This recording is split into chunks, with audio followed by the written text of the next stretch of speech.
Okay, so we did find out, I don't know if you heard Okay. Wendy, but we can go ahead and get started. Okay. We do need to record it though, Yeah. because he will have to watch the recording, do all the things before we can officially pass you. Okay. Okay. Well, Jared. So, Right. so just so you're aware, please make sure that that is being recorded. Okay. Yeah. This is. I figure we ought to start with a prayer and then I'll kind of set some expectations and then you can get going. Perfect. Thanks. So is there anyone who wants to volunteer to sit up there? Yep. Thanks, Luke. Our Father in heaven, we come here as colleagues and family and friends to help support Andy in his doctoral dissertation defense. We would ask for thy spirit here that we will be blessed with clarity, especially Andy as he presents his information he has been studying and working on so hard. We love you, Father, and these things we pray in the name of Jesus Christ. Amen. So just to kind of set the stage, first off, this is a big milestone in Andy's training. And so the way this dissertation defense, how we'll proceed is that Andy, you'll have an opportunity to present us with your dissertation. So do an overview. Committee members, welcome to jump in and ask questions at any time. I'd like to ask observers to hold questions till the end. I'll give an opportunity at the end for others to ask any kinds of questions that they might want to add to anything the committee has already beyond what the committee has asked. And then we'll invite everyone to leave other than the committee members where we can discuss and then we'll invite you back. Shall we go ahead and have you get started? Good. Okay. Thank you. All right. Welcome, everybody. Oh, and I'll just note that I'm going to be taking notes, but if you're recording it, there's a note taker feature in there that might also be helpful. Yeah, it has. I had the transcript AI thing going, so hopefully that'll be helpful too. Okay. For questions and follow-up. Oh, that'd be great. Awesome. Thank you for being here. I'm excited to be at this point. All of you and all of you. And okay, so I think I'm gonna use this arrow. So the official here, let me see if I can make sure this is full screen and not cutting anything off. Well, that's okay. So the title is Impact of Social Factors on Vaguely Mediated Parasympathetic Activity. And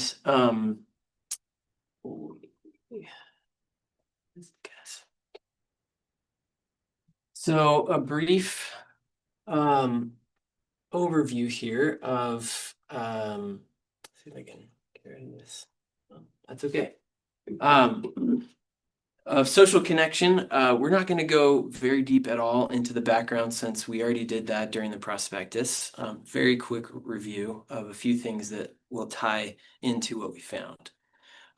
So we all know here at least, and here as well, I think, that social connection is important and specifically important for our health.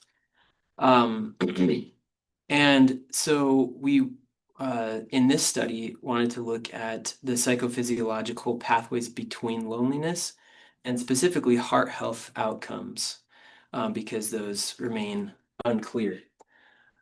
There's a lot of evidence that shows the link between loneliness and isolation and so many different health outcomes that we went through very in-depth in the prospectus presentation, and today we will not leave it up. So So how do social factors, I'm going to minimize this as well if I can. I think so.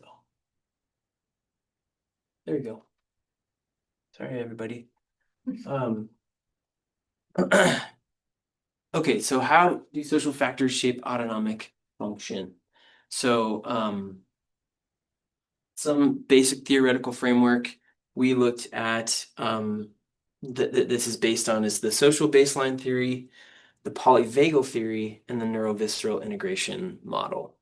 So those three together are really kind of the foundation of this like vaguely mediated heart rate variability that we were looking at in my dissertation study.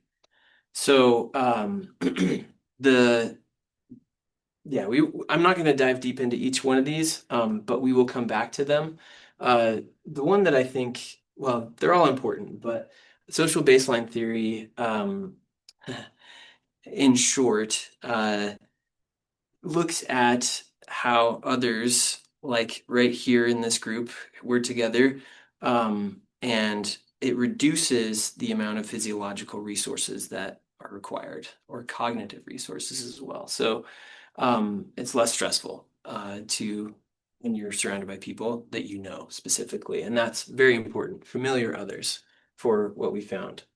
Um, and then the other two are kind of the connection between art and perception and brain. So the current evidence showed that higher loneliness was connected to lower resting heart rate variability, but findings were mixed. And so, which was one of the reasons why we wanted to do this study. And connection to large language model, LLM AI companions lacks evidence. It's a very new area. And the acute effects of social interaction on HRV with humans versus AI chatbots is also unclear. So, very quick review of HRV. I'm going to start saying HRV. The rest of this is the variation in time between heartbeats. Okay.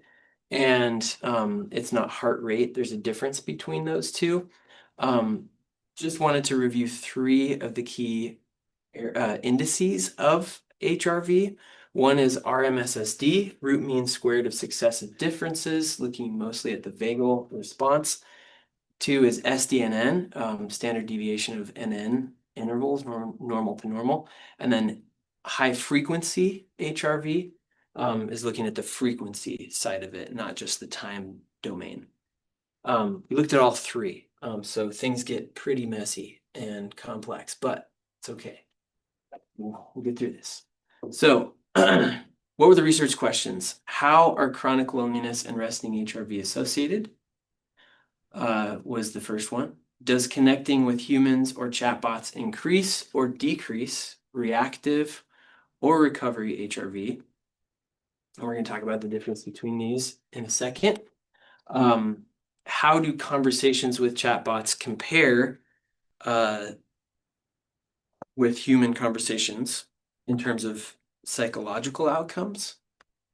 And do chronic loneliness levels moderate HRV reactivity or recovery?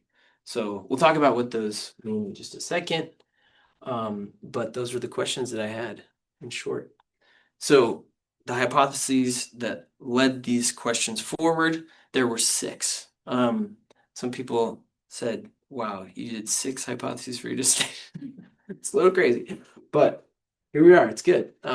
We did it. So H1, higher chronic loneliness will predict lower resting HRV in men and women, independent of depression, anxiety, extroversion, and stress.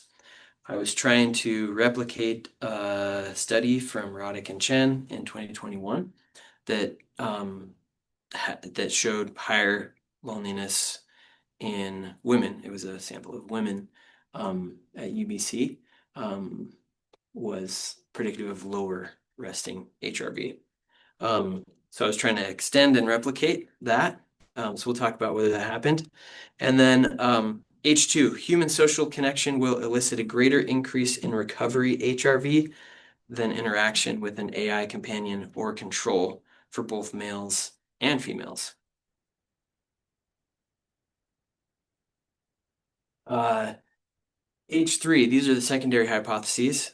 So human social interaction will produce greater connection, relational synchrony, otherwise called positivity resonance, depending on who you're talking to, and reductions in loneliness than AI interaction.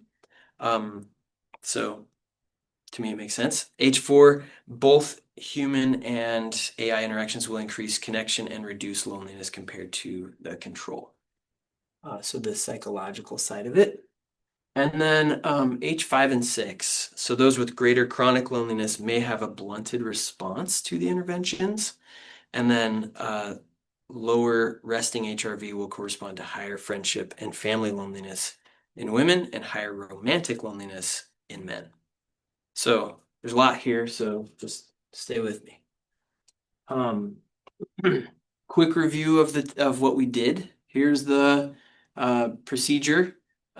We already talked about this in the prospectus. I've shared a lot with you on the committee of how this was going throughout as we collected data with, I actually brought one. These the little heart rate strap things I'll show you really fast for everybody in the room. Here it is, the Polar H10. So you got to have it right on your chest, and it's got to be a little bit wet, which was fun.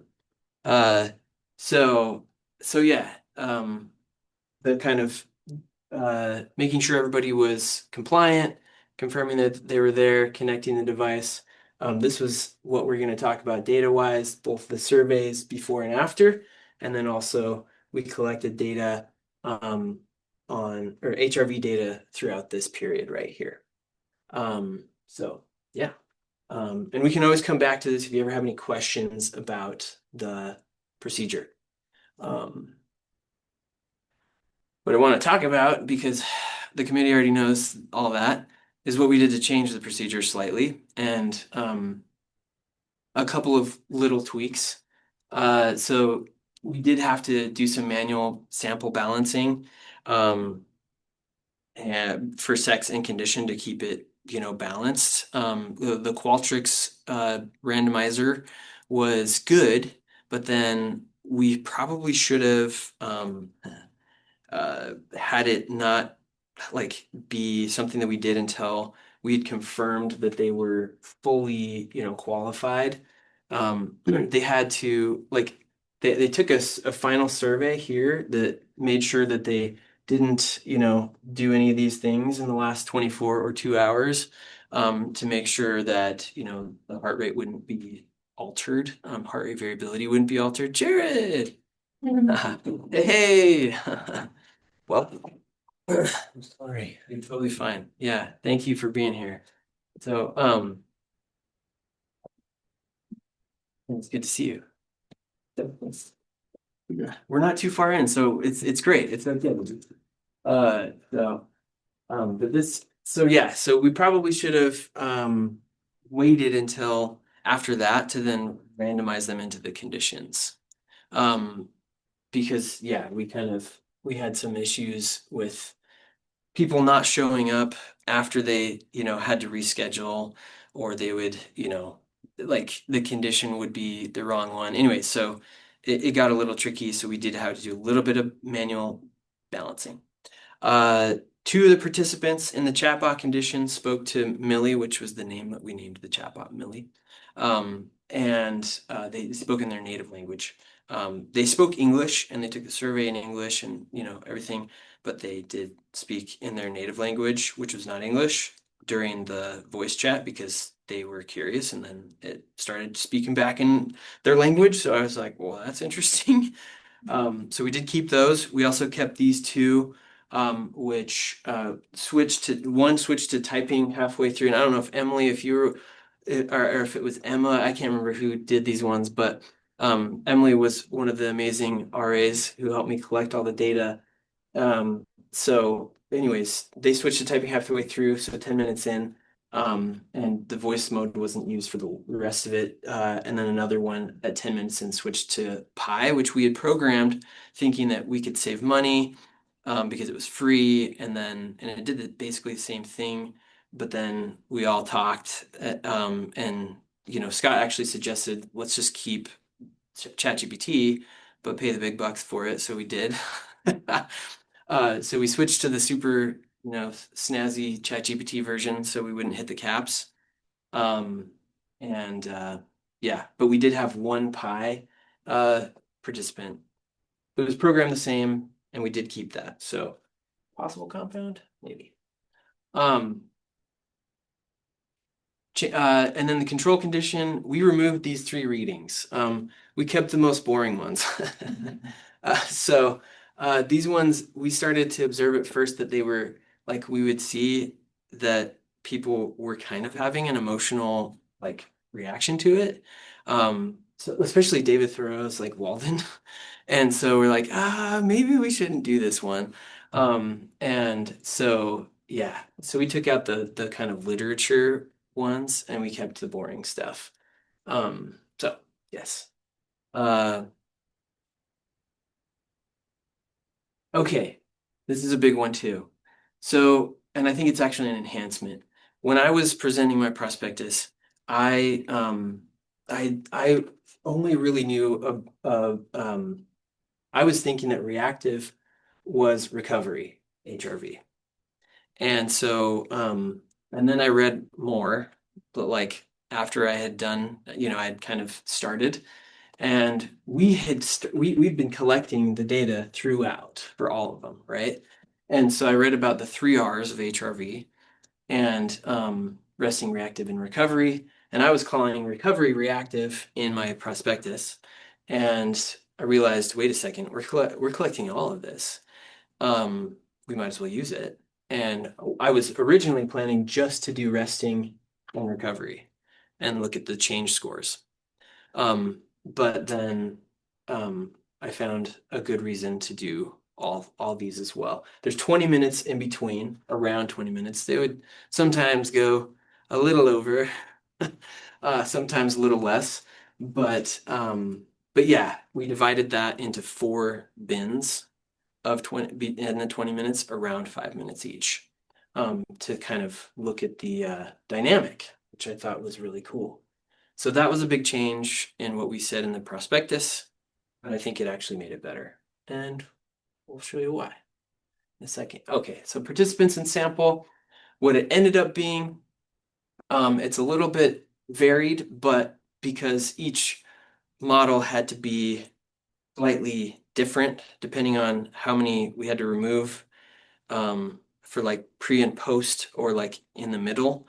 The one that had the least amount was um, the trajectory ones, like with all of these, because there's more chances for there to be noise within all of them. So we had to only keep the ones with, no noise. But this is our final kind of big number, 297, for both HRV and survey data, clean. 141 females, 156 males. We needed 128 for sufficient power. See if I can move this over here, actually. And there we go. Okay, and then that was the breakdown for the condition, chatbot control and human. Between the sites, 68% at BYU, 94 at UCSD. And so we were way over our goals, which was great for power, a priori power. And for ANVA and multiple linear regression, which is mostly what we used. And yeah, we did exactly what we said with recruitment. A little bit of data preparation notes here. So the variable preparation, we did mean centering for all the continuous predictors, for interaction interpretation being a little easier. Complete case analysis for each model. Scott had a comment on that in the document about, that being sometimes frowned upon in especially clinical studies. But it got a little tricky trying to figure out how to, like, what model to use or how to figure out how to analyze data with like there was any number of combination of like, okay, do you keep 1, 2, 3, but not 4? 2, 3, 4, 5, but not 1. Like which, so it was just kind of like, okay, how do we decide? So I ended up just deciding complete case. And we only did the ones that were fully complete and no noise. So uh, and then yeah, for H1 and H6, it was sex stratified, which is what is recommended. Um, Model diagnostics, yeah, we did a lot of things here for H1 and H6 specifically, but yeah, the VIF, everything was below 5. Outlier detection, we used Cook's distance threshold, and then standardization of residuals were all within the expected range, which was great. That one, sensitivity analysis confirmed influential cases didn't alter conclusions, which was great too. There was a few things in H1 that I removed, age and BMI. And we did an analysis there too to see how much did it impact the model, and it actually improved the R squared when we did that. So that was good.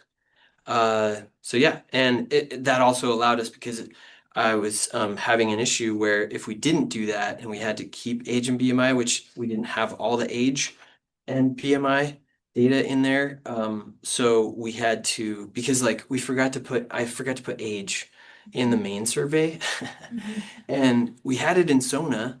So then we had to like figure out how to like convert from Sona, and anyways, it was kind of a mess, but we would have lost 10% of the sample, which I was like, no, can't, like that's so many hours of people and money too. So yeah.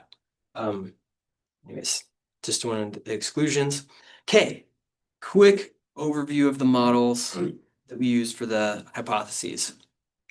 I'm not gonna super go deep into this unless you guys want to later. We totally can come back to this, but just wanted to keep it quick. We use multiple linear regression for both H1 and H6 to look at that relationship between chronic loneliness and resting HRV. So that was good. And mainly also wanted to show that like we reached our N or required N for the power that we had before in the prospectus. So we did ANCOVA with planned contrasts for H2, and then ANOVAs, mixed model ANOVAs for H3 and 4 for the psychological variables and comparisons, and then moderated regression for H5, which was the exploratory. So that was also good. And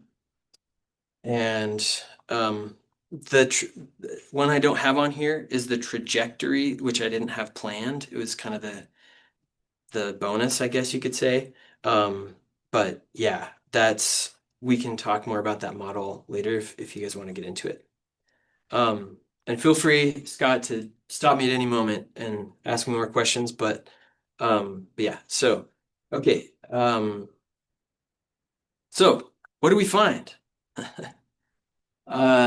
There was no significant associations for the three-item Ukulele loneliness scale or the SELSA scale, which is a 3-domain scale with family, friendship, and romantic domain loneliness.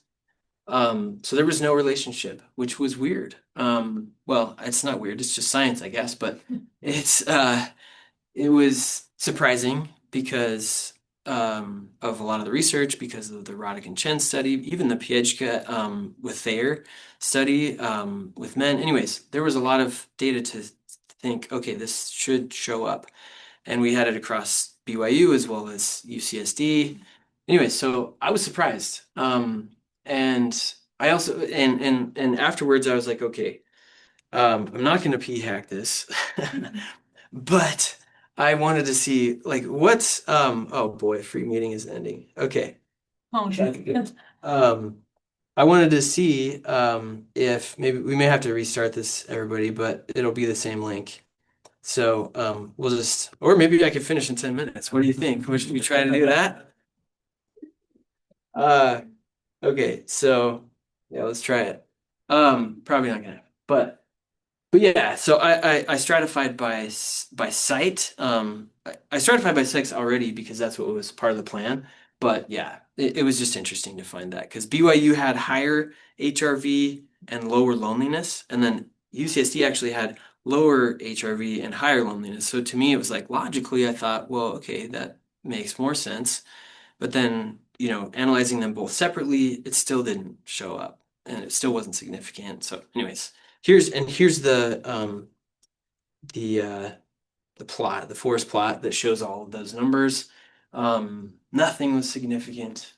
Uh these are all the different like combinations. So the different SDNN, RMSSD, and HF for HRV with all the different like romantic friendship family and then UCLA loneliness scores scales. So kind of boggled my mind, but that's science.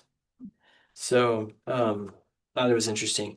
And by the way, too, that's not in the, so I took this one out of the computers and human behavior manuscript that we're going to submit, but it is in the dissertation. So this the CHP manuscript is already still way too long. So just had to take something out. And it's also a null finding. So yeah, So, yeah, it sounds like you tested your hypothesis, but it sounds like you did some exploratory analyses as yeah, well. yeah, yeah.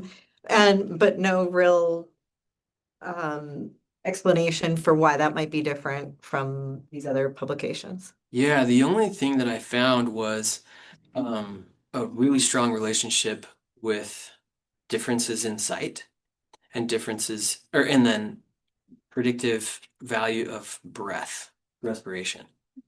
So, which that's all over the place. I mean, respiration is like the thing to alter your HRV, right? So I was like, okay, Despite the data, yeah, do you can you think of any methodological, demographic, anything that differs from your samples yeah. compared to these other Oh, the studies other that were ones. published, like that Yeah, maybe you so can't test for, but could possibly explain mhm. why they found that and you're not. Yeah, so I think that's a really good question. And I think so the UBC study was all women, same age group. Um, and I would assume that the UBC like demographics would be potentially similar to the UCSD demographics, or at least more so than similar to BYU, in that there are certain like I mean, everybody was screened for like, for example, alcohol 24 hours before, right? But beyond 24 hours, like here, at BYU, you're not supposed to at least.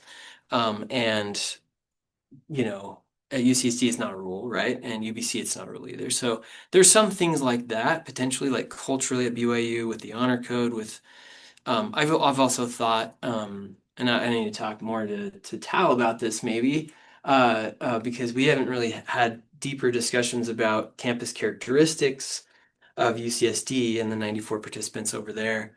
But BYU is on a hill. Most of the students live south of campus. I don't know, like these are all just like maybes, right? I don't know for sure. Well, I mean, because one thought I had, which I don't know what the literature says on this, is just like even high elevation. I was gonna say, Yeah, Um, yeah, versus You have UCSD that's UBC is in Vancouver as well, So the difference between those, it wouldn't make sense, right? So because isn't in Vancouver? Yeah, Vancouver is like basically it's like sea level-ish. I mean, it's a little 3 feet up, but I was thinking that too, with elevation. yeah. Yeah, no, because there are studies on HRV and elevation Mhm. too, so that would be that'd be interesting to look at. Um, hmm. Okay, we got 4 minutes and 26 seconds Oh, left. sorry, keep So going. no, no, but okay, so maybe what I'll do, just for the sake of everybody who's on, especially since also Scott's on, is we can after this one, maybe I'll have a brief what do we call it? Intermission. And get a new link. It'll be the same link, but I'll just reset it. I'll have 2 videos. That's fine. Does Scott have the ability to talk with you having it lowered? I'm just Yeah. checking. I do Yeah. have the ability to talk. Yeah. Thank you. That's a Okay, good point. He should be able to interject if he Yes. has anything to say. Totally. Yeah, feel free to jump in anytime, Scott. So, in the next 3 minutes and 32 seconds. So, I will stop it and we'll get it reset here in a second. Okay, so H2, also contrary to the hypothesis, both the chatbot and human interventions decreased HRV from baseline. And this is the pre-post. So this is my original thought of like recovery HRV only, right? What is the change score between our baseline HRV and the HRV after? It decreased, which I was like, what? And then the control increased. So I was just like, okay, this is the opposite of what I was thinking was gonna happen. So as a reminder, we had them in this room for 20 minutes asking questions like everything from, if you could choose anybody in the world, who would you choose for a dinner guest? And then, so that's like not super deep, it's a little bit of something. But then there's other questions like, if you were to die today or tomorrow, like who would you who do you wish you could have said something to, and why haven't you said that yet? Or things like, how's your relationship with your mother? Or, things that are a little bit more like, vulnerable and it's designed to create reciprocal escalating disclosure. So yeah, we'll talk more about why I think that probably happened. But for now, I am going to change this link for everybody who's on the Zoom. So feel free if anybody needs to take a bathroom break or something, go ahead. But let me just get this reset up. Halftime show. Halftime show. Yeah. Anybody have any jokes? I don't know if it doesn't need to be part of, but I'm like, Yeah. if it's supposed to be reciprocal and it's what's your relationship with your mother, how's the chatbot supposed to reply to that? Oh yeah, good question. Yeah, so so the design of the chatbot was to kind of mimic as if it were a human. They knew it wasn't a human, but it was supposed to respond anthropomorphically so that it would pretend like it had a life. So we told it to do that. Okay. So So it it was- pretended it had a mother? Yeah. Yeah. I don't know if Hannah remember. Yeah. With your motherboard. There's a joke. Okay. We got less than a minute, so I'm gonna go ahead and switch this out. So it looks like so all right.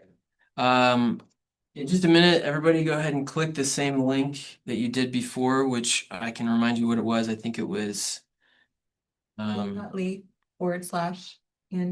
Proctor or Andy or Defense.